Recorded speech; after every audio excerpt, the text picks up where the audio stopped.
Hi everybody, my name's Craig Lawton. I'm a solutions architect out of Australia, if you can't tell from my accent.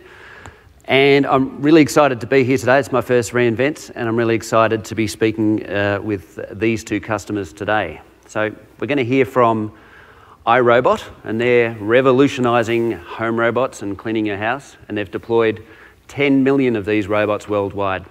And then you're going to hear from Nestle, and they're the world's largest food and beverage company with they're in almost 200 countries worldwide. And you're going to hear about their architectural best practices and all their war stories on their IoT journey. So just to level set on IoT, at AWS we think about Internet of Things in these three pillars. You've got the edge where devices sense and act. You've got the middle tier where you have cloud computing for the bulk of your compute and storage requirements. And then in the third pillar, you have your intelligence tier or pillar where you look for business insights, business analytics, and how you can improve your products and services to your customers. And in 2015, we launched the AWS IoT service. And this allowed devices to securely connect to the cloud, to the AWS IoT service, and to communicate with each other and with AWS services. Messages came into the gateway, and the gateway acted as a ephemeral pub-sub bus. You could post to a topic, and then you could have other devices and services subscribe to those topics. An adjacent payload came through, and you could write rules on these messages. You could select parts of the message or all of the message and route the data to back-end services in AWS. And we introduced the Shadow service, which allowed cloud developers to, at any point in time, query the last known good state of an object, and also to set the desired state of objects so they could update themselves later and report back. And then last year, we launched Greengrass, which brought a lot of this functionality out to the edge. So it allowed devices to securely connect to a gateway at the edge and transfer messages between themselves at the edge. And it also included a local shadow service, so you could query the state of an object and a thing locally and update it. And it introduced local Lambda, so it allowed you to author Lambda functions in the cloud and then deploy them down to the edge. And all this was designed to run disconnected, so if you lost an internet connectivity, it kept running. And Greengrass would run on virtually any connected device, whether it was x86 or ARM-based. And none of these AWS IoT and Greengrass don't work alone. They work with all of our services, including Lambda, API Gateway, and the full suite of services like our mobile services, Elasticsearch, DynamoDB, S3, etc. So a common theme and a common pattern that we see is you have a device at the edge, and it pumps in messages into the IoT service. You have users at the edge that are using their mobile devices perhaps, or a controller, and communicating using a local protocol in the local network. And for our customer examples here today, it's the home. They're communicating with that device and controlling that device. Data is being sent to the IoT service, and the data can be easily routed, context can be added, it can be summarized, and the data is sent to back-end services like DynamoDB, Elasticsearch, etc. And then users can also access a lot of this data using their mobile devices or other control planes, using an API connection to an API endpoint that connects through to Lambda to DynamoDB. And with Greengrass at the edge now, you can also do a lot of processing of data at the edge, which is really cool, and then you can send that up to the cloud when it's required, so you can start to summarize and aggregate and clean data at its point of collection. And another theme that we're going to see is around microservices. So that's a trend that's happening right across the IT industry, and that is breaking up monolithic applications into the smallest unit of business value. And that allows you to create an SLA, to highly scale your services, and it allows you to come up with a transaction cost per function call. Another thing we need to consider with IoT solutions is the manufacture of the hardware and how you manage software. Because for the first time, we've had these full end-to-end IT solutions where a lot of the solution is actually outside of a data center. So you need to consider how the devices are manufactured and how you enroll them into a platform like AWS IoT securely, and also how you deploy software and update the software for bug fixes and security patches, etc. And when you operate the scale of iRobot or Nestle, you're collecting a lot of data. So you need to consider the data analytics services that you can use to get insights into your platform, such as Redshift, Elasticsearch, QuickSight, etc. And also the emerging area of machine learning, which you can use to look at your data on the back end and train, look for context, look for categorization of your data on the back end, but also machine learning at the edge, using machine learning in your devices. So without further ado, after that level set, I'd like to get James from iRobot up on stage. If you could give him a warm welcome, and we'll hear about their IoT journey. Okay. Thank you. Thank you, Craig. Hi, everyone. My name is James Jackson. I'm a software engineer at iRobot, and thank you all for having me here today. So first, just let's go over about what I'm going to talk about today. First, we'll talk a little bit about iRobot and what we do. I'll do a high-level architecture overview of what we have running in AWS today.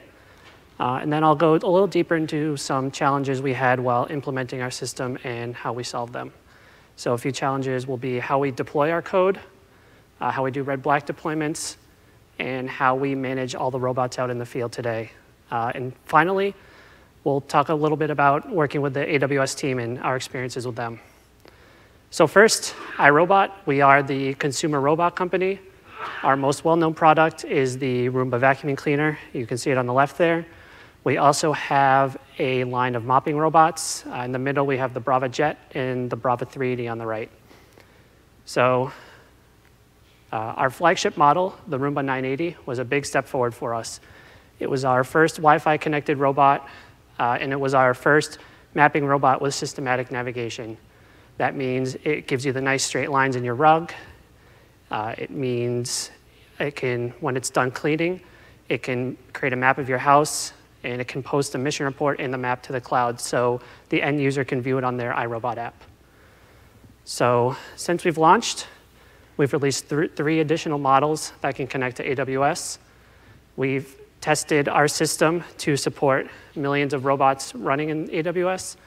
And finally, we've created over 25 million maps. So we're not going to stop there. One of our goals is to make the Roomba a very central player in the smart home. So to do that, we need a very powerful and scalable system. So let's start with a high-level architecture overview. So back in 2015, when we started this project, we had the benefit of no legacy code that we had running in the field. So we decided that we would go with a fully serverless platform. So what are some of the benefits that we got from that? So first, we reduced our operational overhead. We have the system can support millions of robots in the field today, and we only have a handful of operations people working on the system. Developers really only have to concentrate on business logic, and this is really great for us. So as a developer, I don't have to worry about creating a highly scalable MQTT broker. I don't have to worry about data processing pipeline. All of that is handled by AWS. As an iRobot developer, I just have to focus on features that will be added to the Roomba and the users can use and benefit from. And finally, the scalability is built in. So for the most part, we don't have to worry about provisioning production environment. We don't have to worry about, the broker's gone down because we didn't provision it properly or things aren't processing right. AWS handles all of that for us.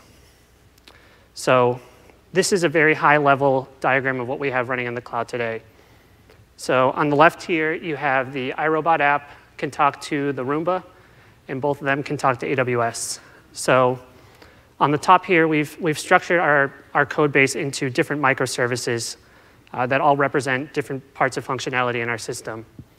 And the bottom half there is all the AWS services we use. And even today, there are probably more than that. So let's dive a little deeper into one of these. So robot cleaning history. You have your Roomba. It's driving around your house. It's vacuuming everything. Everyone's happy. The Roomba gets back to the dock, and it's going to publish a report of what it did up to IoT. So with each deployment, we have, for example, in this example, we have an IoT role that's listening on a topic that the robot knows to publish on. That message will go into a Lambda, and the Lambda will do some encryption and put that into DynamoDB. And then on the app side, the app will connect through API gateway. That gateway endpoint is backed by a Lambda. That Lambda will do some decryption into the DynamoDB table and get the mission report and return it to the user. So now let's get into how we deploy this stuff. So again, back in 2015 when we started this, there really wasn't a lot of good tooling out there that could handle serverless. There were a lot of kind of frameworks starting up, but we felt that at the time, none of them would be able to handle our use case. So we had a few requirements. So first, if you think back to that microservice slide, we have all of our code broken up nicely into different small pieces of functionality. So this is perfect for Lambda. You have a lot of different Lambdas that perform one thing, and they shut down, and that will save us a lot of money. So we want to be able to build all these Lambda packages together. There's a lot of zip files we have to create, a lot of Lambda functions to create. Second, we want to do API gateway deployments. So to keep things simpler, each of those microservices has its own API Swagger file. And we want to be able to merge those all together and create an API gateway deployment for our system. IAM roles. So since we are serverless, every resource that we touch in AWS is an AWS managed service, and therefore it's all gated by IAM. So while we will have to write some roles ourselves, it would be nice if our tool could take some of the load off us for that one. And finally, we need to support red-black deployments. So for us, the way we do red-black deployments, just a quick summary, is you have your version 1 of your cloud platform running in AWS. You have some new Lambda code you want to push up there, some new database tables, whatever you want to do. You want to deploy that alongside as your V2. You can move some robots as test robots over, make sure everything's working OK. And then finally, when you're done, you can throw the switch and move everyone else over to your new deployment. So we did run into some problems there. So here is our first pass at it, our naive solution. So this could be an example of our V1 deployment. You have some Lambda functions, some Kinesis streams, some database tables, S3 buckets, IoT roles, everything you need to run your cloud system. Now, here we go, we've deployed version 2. You got the same Lambda, or new Lambdas, some Kinesis streams, DynamoDB tables, S3 buckets. The problem we ran into is when a robot goes from this V1 to V2, and the user tries to get the mission history, it's all gone because the table is different than the first table that we were using. So this was an issue we had to solve when we first started working on this. So what we did is we wrote our own cloud deployment tool. So it automates the deployment of all of our code into an AWS account. We decided early on that we want the orchestration of this to happen up in AWS rather than on a client system. So everything uses CloudFormation. And on the right, I'm going to build a little diagram of what a deployed system looks like, a little deeper look at it. So one issue with CloudFormation is that it lags a little bit behind from the AWS services that are released all the time. So what we had to do is we had to create custom resources to handle any AWS service that was not supported by CloudFormation. So think back to that microservice slide. Each microservice gets its own CloudFormation stack with all the resources it needs to work. So next, it will auto-generate a top-level stack with our merged API gateway deployment and any IAM roles that need to be created to manage permissions from one substack to another. So you can see that at the top level here. You got your IAM roles, you got your API gateway deployment. That's all auto-generated at deployment time. And then finally, we also have our tool act as a preprocessor for CloudFormation templates. So you might be familiar with some of the intrinsic functions that CloudFormation provides today. We just added some more for ourselves for quality of life benefits. So let's see how we handle this deployment now with our tool. So first, before we deploy anything else, we'll deploy some persistent data sources that will live from one deployment to another. This could be things like a maps table, a mission history table, a table that manages who owns which robot, All that stuff gets deployed first. Then we do our V1 deployment, which will now only contain the lambdas, streams. Anything that's transient from one deployment to another, we'll deploy that then. And then when we're ready for a V2, we deploy it, and we also point it at the same data sources, and then everything just works. And now we can maintain our mission history from deployment to deployment. So this all works great, but we still had some more problems. So red-black deployments. So just to start and illustrate some problem we're into, let's take a diagram of the happy path deployment in AWS. You got your V1 deployment here in your AWS account, and you got some robots talking to it. They're cleaning, they're posting missions, they're posting maps, and they're all happy. Then you deploy your V2, and you also have some robots on this one. They're all happy, they're all cleaning, and everything's working fine. The issue here is that this IoT instance is global to an account. So what's something that might happen from that? So in our V1 deployment, like we talked about before, we have an IoT rule that listens for a mission complete message from the robot, and it puts it in a DynamoDB table. So now we deploy V2. And we have that same rule because we want robots connected to V2 to still post their mission histories. And it'll put it in a DynamoDB table. So the issue here, when your Roomba finishes, it will post on this topic, and both rules will fire. You'll get duplicate entries. So that's obviously not something that we want to have happen. So what we did here is we did topic namespacing. So our deployment tool, we added a feature that at deploy time, you give it a tag, like a deployment ID, and a specific topic prefix. So it does, when it's doing its pre-processing, it will modify all the IoT rules in the system to have that topic prefix attached to it. And finally, the cloud will also store a mapping of which robot ID is on which deployment ID. And then the robot can talk to AWS and say, which version am I on? So the first thing when it boots up, it'll contact the cloud and say, hey, tell me what version I'm on. And the cloud will say, OK, you're on V2. And the robot will take that V2 and use it for any publishing to IoT. So now we have our happy animation here. We have the V1 topic prefix on our cleaning complete topic, which we'll put in the DynamoDB table. And then we have our V2 with our V2 topic prefix. So robots on V1, when they publish mission reports, it will only fire that rule on the left. And when robots are on V2, it will only fire the rule on the right. So this is how we solve this problem around IoT being a global service to an AWS account. So finally, let's talk about how we manage all these things. So there's a lot of questions we might want to know about our robots in the field. Say, for example, how many robots are on software version 2.2? Or maybe how long was Robot A's last mission? And most importantly, is Robot B even currently connected to the cloud? So an issue we ran into here is that IoT does not support queries on specific thing shadow values. And we have a lot of use cases for this in our business.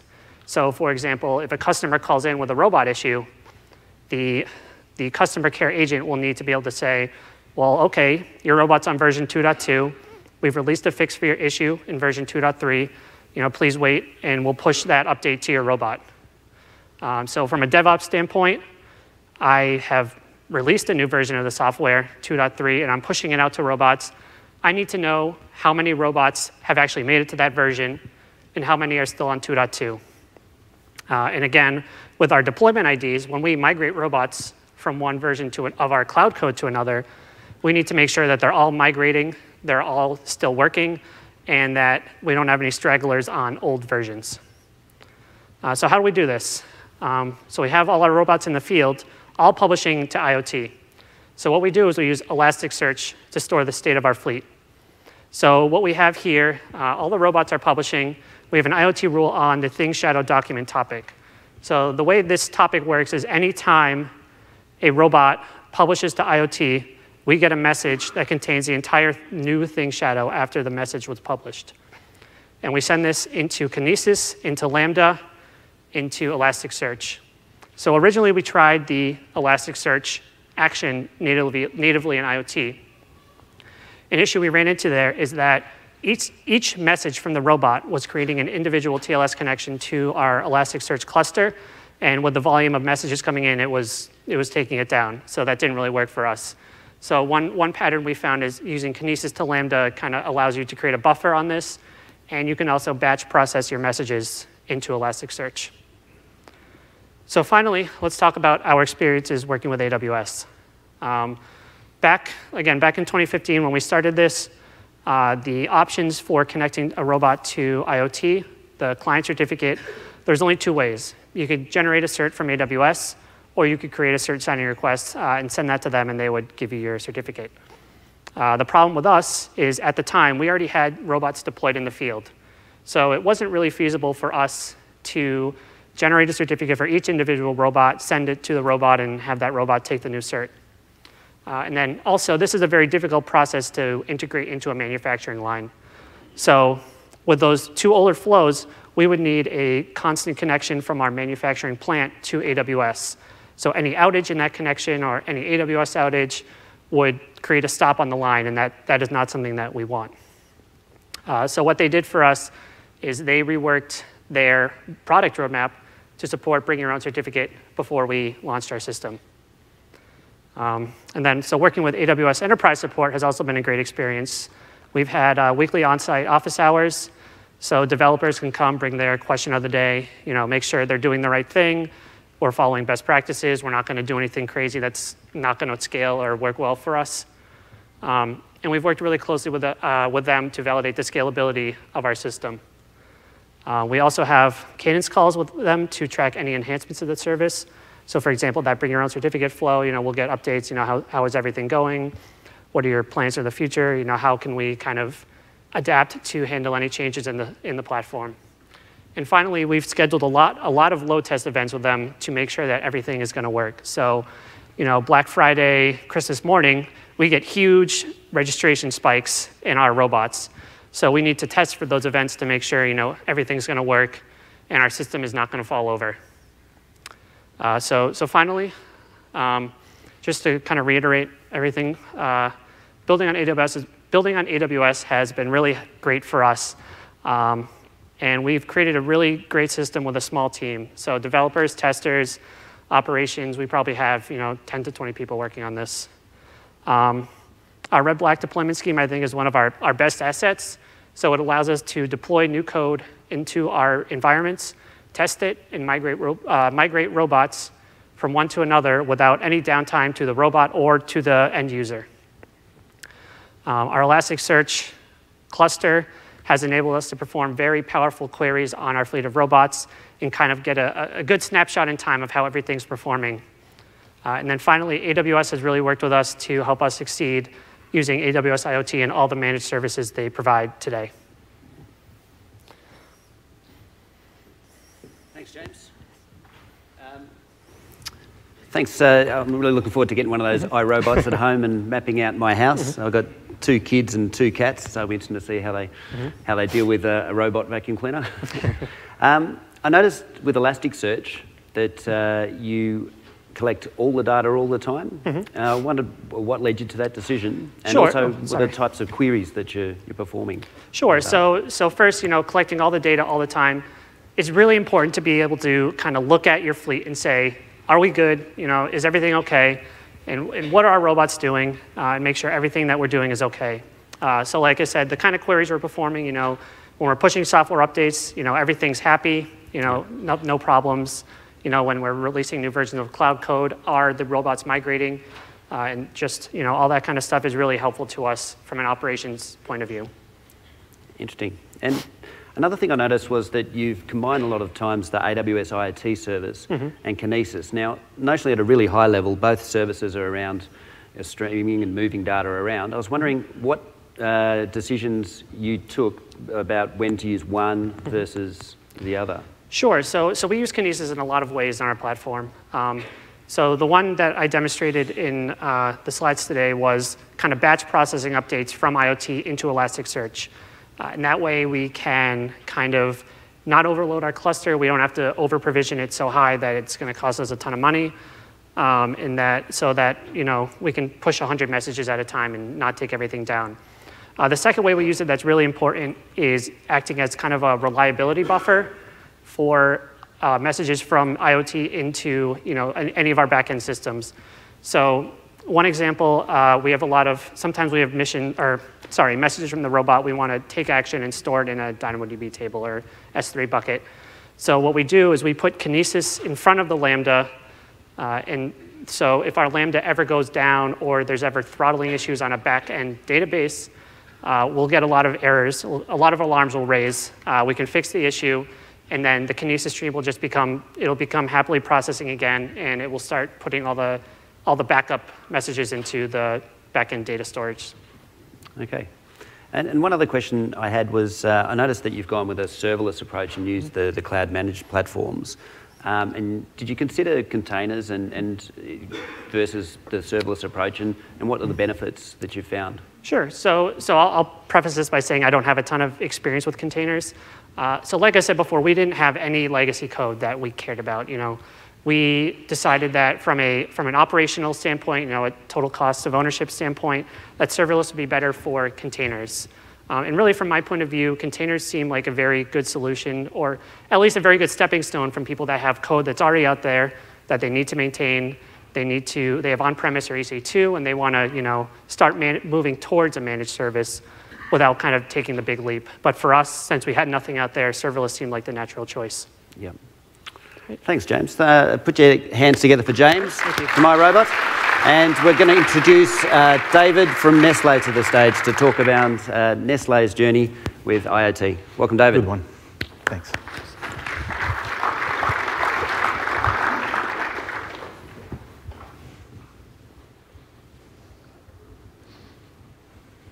Hi, everyone. I'm David Feria from Nestle. I'm a digital innovation architect in our group in San Francisco. We are based in San Francisco. We have a small outpost, and we're focused more on the consumer journeys for our Nestle consumers. So a little bit of Nestle. We are around 90 billion Swiss francs to $1 to 1 in sales in 2016. We have around 330,000 employees in over 150 countries. Almost every single country you have a Nestle product available. We have 418 factories in 86 countries and more than 2,000 brands. Just to give you a little bit of volume for Nestle, every day we have 1 billion Nestle products being sold. Just to give a little bit of the products that we have, and this is only in US, you can see that we have like a very large portfolio of products. We're going for pet food to baby food and also to confectionery, coffees, and everything that is related to food. So this presentation here is just to explain a little bit of the journey that we had in order to implement our own IoT journey within Nestle. So back in 2015, we had started with a new challenge coming from our market, Japan market, where they wanted to release a new machine that is going to be connected. And they wanted to say, we really need to release that by September 2016. And as a matter of fact, it was released on October 2016. We need to be very flexible, and we have to have a very, very low cost. And we need to make sure that that platform is also scalable and completely agnostic, because we want to use the same platform for other products. So when we first start doing that, like let's be honest, traditional IT organization, the first thing that people think about is okay, let's create our own service, let's put on premise, let's lock the database, let's make sure that everything is locked over there. That's where we started doing our own proof of concept, and we comes back to say, okay, first of all, what we need to decide in Nestle is to identify what is IoT for us and what is going to be our reference architecture when it comes back to IoT, and how other products are going to be connected within our IoT platform. So we just came back with a very high-level model that is say, okay, in this case, we have a Nestle coffee machine, but it can also be like, we also have like a baby Nes machine, or it can have a tea machine, or even our vending machines connect to the same platform, only to make sure that we are able to scale up the number of messages that are coming in and the process that we need to go over there.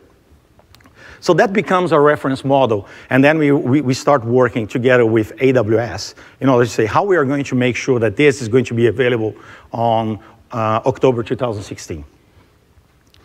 So this is pretty much the end state architecture that we have for Japan. We pretty much use, I mean, you guys have seen already over the conference, this is very, very much what other companies are already doing. The journey that we have a lot of learnings during 2016 before the go live.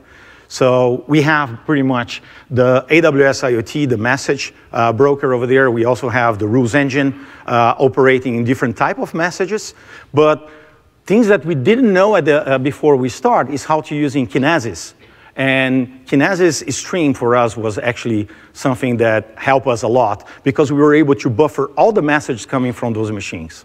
And together with Lambda, we're able not only to buffer, but also to do a process on the buffer, on the stream side, before we actually put the data on the staging areas on our Redshift, which becomes our database point for that.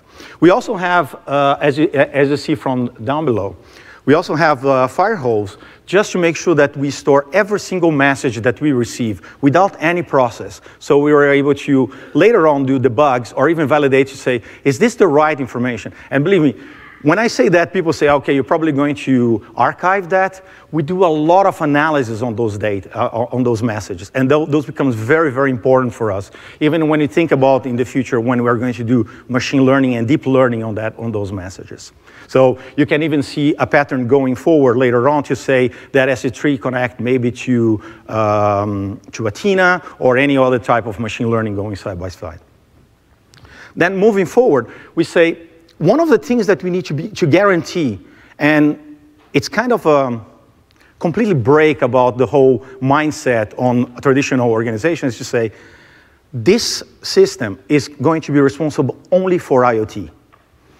And as soon as you go to the business starts saying, oh, can I put logic on the CRM on that side? Can I put logic on the ERP on that side? And as a developer, the first thing they say, of course you can do, right? You can put all the code over there. But then you start going to a simple concept to say, we are duplicating logic. And if you go for the very simplistic process of microservices, and that is also the whole methodology that we are also applying within our IoT, is to say, we need to make sure that we do the right job. And let the others do the other job, like the CRM, the campaign management, and everything else. There is already somebody else that is responsible. If they are not doing a good job, let's try to enhance that job for them. And that becomes quite critical for us and critical for the success and the speed about implementing that. And also allow us to have like a very, very frequent changes in terms of our code. We can manipulate different lambdas without being worried about what is going to be the business logic later on the CRM. That is fundamental for any type of microservice and serverless implementation that we are going to do also in the future. So we're also using a lot of the, you don't see here any type of machine learning, because one of the things that we also need to teach our business is actually to say, if you try to put predicted on day one, they will not understand directly prediction. So what we are putting directly for them is actually business insights on dashboards. So understanding consumption, understand behaviors of our consumers make more sense for our marketeers on day one. And later on, we are going to add side-by-side predictions, which comes naturally for them. So this is our first interaction. Now, moving forward to that, we see more and more integration with backends. And we also see integrations to say we might need to have like live reports or data that are coming directly from either the Kinesis stream that you need to do real-time analysis. So if they become business critical, we can have like live dashboards about such a data. And we're also going to see more and more going back to say, what is going to be our asset management solution? It's definitely not, we don't believe that the IoT should be the whole asset management solution, because we also have integrations with our ERPs that already have our asset management solutions. So we see more integrations going to asset management solutions, going back and forth even to the IoT side. Now, saying that, let's go back to a little bit of what has been the journey so far with AWS, right? So, after 1 year, we still have no incidents. And believe me, we are monitoring that very close. As an organization, we need to make sure that we don't have any crashes or anything like that. So we have a full year without any incidents on AWS, which is pretty awesome. I don't like the term 100%, but it's close to 100%. The way that IoT was, or the service of IoT was architected on AWS was very seamless for us to integrate other services. So we could just come back when we had the first discussions with AWS, say why we are going to use Kinesis Stream. And that integration becomes so natural that not only that, but also even the certificates. Jamie just mentioned about bring your own certificates. Such services and evolution of the product becomes easy, and it makes like our life much easier.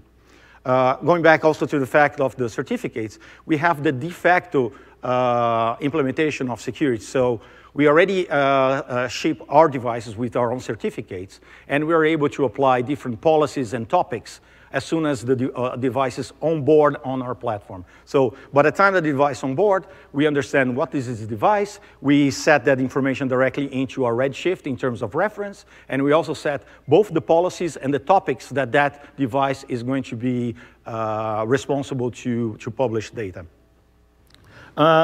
Again, as I was just mentioned, Lambda for us was like, I would say, a fantastic thing, right? We are all taught about, okay, we need to create like instances of either EC2s or our own services, and then suddenly Lambda came, and we say, wow, that's great. We don't have to manage the services, and as a matter of fact, the elasticity for that is amazing. And we can do a lot of playgrounds with very, very tiny piece of code. So this becomes like fundamental for our serverless architecture. Again, I was just mentioning about the Kinesis and how we are decoupling that. It's quite interesting the way that we are doing Kinesis in terms of buffering the data. Because we can buffer the full data of Kinesis for up to 7 days without any processing. So if you go back to if you see back our diagram, we are able to ingest up to 7 days of data and do micro batchings for our Lambda functions before we dump that. That gives us a little bit of the advantage to say, we can even upgrade the code during production time without affecting the data that you already have on the Kinesis stream. That is fantastic for us. We use a lot of CloudWatch. CloudWatch becomes our main metrics. We have a lot of alerts, also going back with CloudWatch that it states, okay, something goes wrong with some messages. And we use CloudWatch not only for our Lambda, but also for the whole stack that we have over there. And more importantly, we have a lot of cloud formations. So when we start the journey, we didn't have environment variables available for that. And we were using all of the configurations being based on DynamoDB tables. With the new environment variables, we were able to simply change our CloudFormation script and add different environment variables to say, this is actually our development environment, our staging environment, or production environment, or even say, this is actually valid for solution 1, 2, or 3. So things that we have to solve, right? The way that we are processing updates on the device, we try to send S3 links to the devices, right? Now, if you just think about the IoT certificate is only valid for the IoT. I cannot use the same certificate to go to S3 and get that information. And I don't want you to open S3 to the world. I want you to make sure that S3 becomes a little bit restricted. So in this case, what we had done, we work also side by side with AWS on that part, and also our partners on the software integrator. We create a mechanism just to say, okay, before we send the link, we are going to send a link to S3 that is only valid for amount of time. So it's a pre-signed link that is sent to the IoT device, sorry, to the device itself. And by that time, we can able to say, okay, that link is only available for up to 4 days, or actually 2 days, or even 1 hour. It depends on the criticality of your updates. And with that, the device is able to connect to S3, download updates like content update or even firmware update directly. In terms of IoT data compression, we have some of the machines. I mean, I just show you the initial Japanese machine, but we also have other machines already live into our landscape. And one of those machines the way that we compress data. We don't send you the full JSON, which is quite large.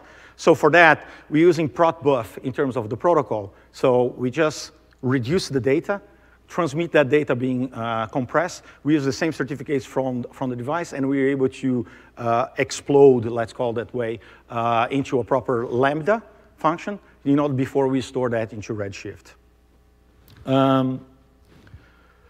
Again, I just mentioned in terms of the data batch processing that we have with Kinesis and Lambda. We use that a lot in terms of micro-batching, and it works phenomenally well for us. One of the things that we have to work is about data duplication. Some of our machines are connected via the phone only. They are not connected directly. We use the phone as a proxy. So you can imagine like 2 or 3 different customers send the same data. So we need to make sure that we don't duplicate the data on Redshift. For that, the way that we did is that we just dump the data directly into a staging table on Redshift. We make all the cleansing and even the data manipulation on that staging table. And then we perform simple queries before that is being deployed directly into the final table. That makes our life much easier. And the way that the performance time of the queries on Redshift becomes much faster than if you're doing that directly on a simple S3 bucket. And we are not using QuickSight ourselves. We're using a separate solution. There was different issues for us, especially the connection between Redshift and QuickSight was not available during our tests.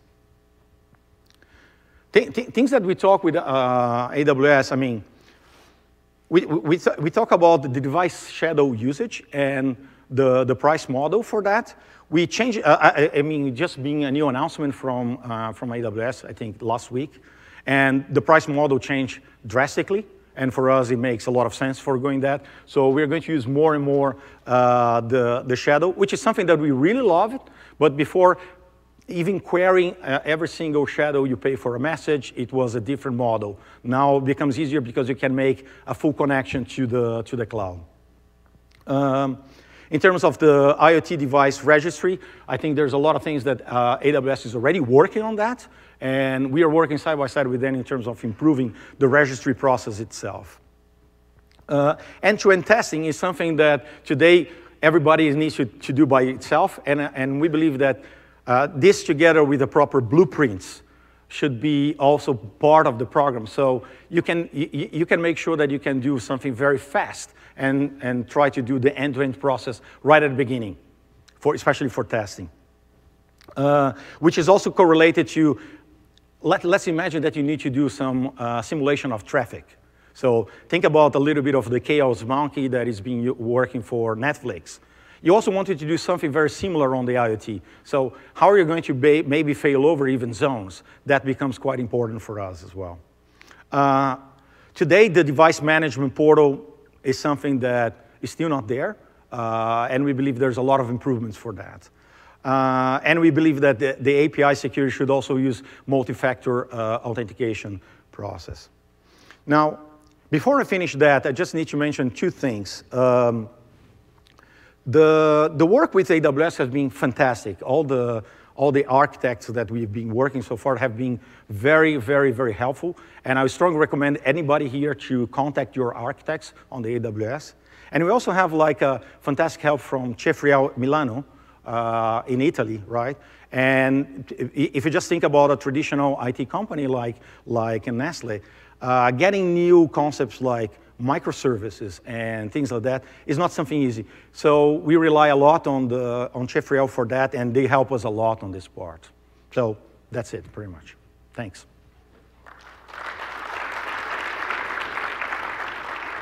Thank you. Thanks, David. Oops. Oh, don't fall off the back of the stage, yeah, please. 2015 was a big year. We released the AWS IoT service, and also you landed your first platform in Japan. Yep. I'm curious how the vision for the platform changed during that period. Right. So initially, when you thought about the platform, was really like, okay, let's create like a central repository itself, and make sure that it's agnostic. So we need to have like multiple messages going over there. But 2015, we didn't have all the services that AWS is putting in place right now.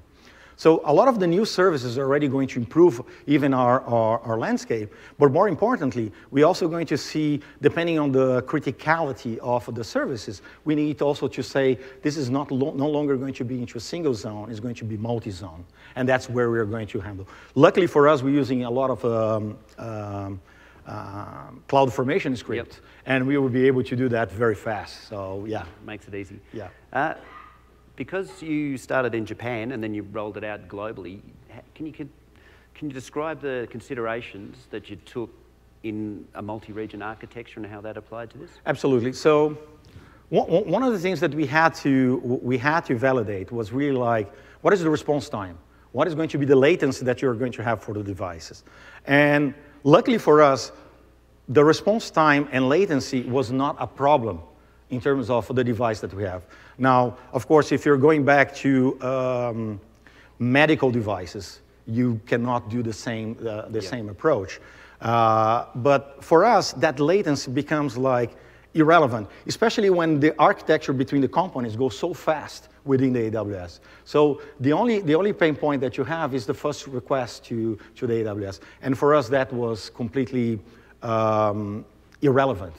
And we do see, and we already have been deployed, not only in Japan, we already have Mexico, Korea, and North America as well. We do see that going, but again, the response time for such devices, for such interaction, it becomes completely irrelevant. Excellent. And for you and your platform, I remember conversations we had earlier around the importance of interoperability between components. Are you able to discuss that briefly? Yeah, absolutely. I mean, it's not only between components, but also between services, right? Well, when we think about Internet of Things, one of the things, and actually James also mentioned, to say we wanted to be part of the connected home. I mean, everybody wants to be part of the connected home, but without having something on the cloud and something that is scalable, you're not going to be able to do that. So for us, this was also like a key sale point for our platform, is to say, yes, if we're going to go for something that is completely silo, we're not going to have any type of handshake with different services. Now, if you put something on the cloud, if you put something on the microservices, and you want to say, like tomorrow, my NESCAFE machine wants to talk with the Roomba, or it's kind of weird, but it might happen, right? But in the end, we might have different messages that we wanted to say, okay, the room is clean, now it's time for a coffee, or something like that. We need to have some sort of connection. And that is not possible if you don't have a well-architected solution like we have on the AWS. I'm imagining the vacuum cleaner with the coffee. Oh yeah, definitely. So thanks for listening today. I think if you listen to the stories from iRobot and Nestle, you'll see how they've built cost-effective solutions with small teams that scale globally, and the experience they've had with AWS, with the architects and also support. It's really exciting to hear the stories, and it's been a real joy to work with both James and David on this presentation. So put your hands together. We're going to be around for a few questions afterwards. If you'd like to come up the front and ask, feel free. Guys. Thank you very much. Thanks.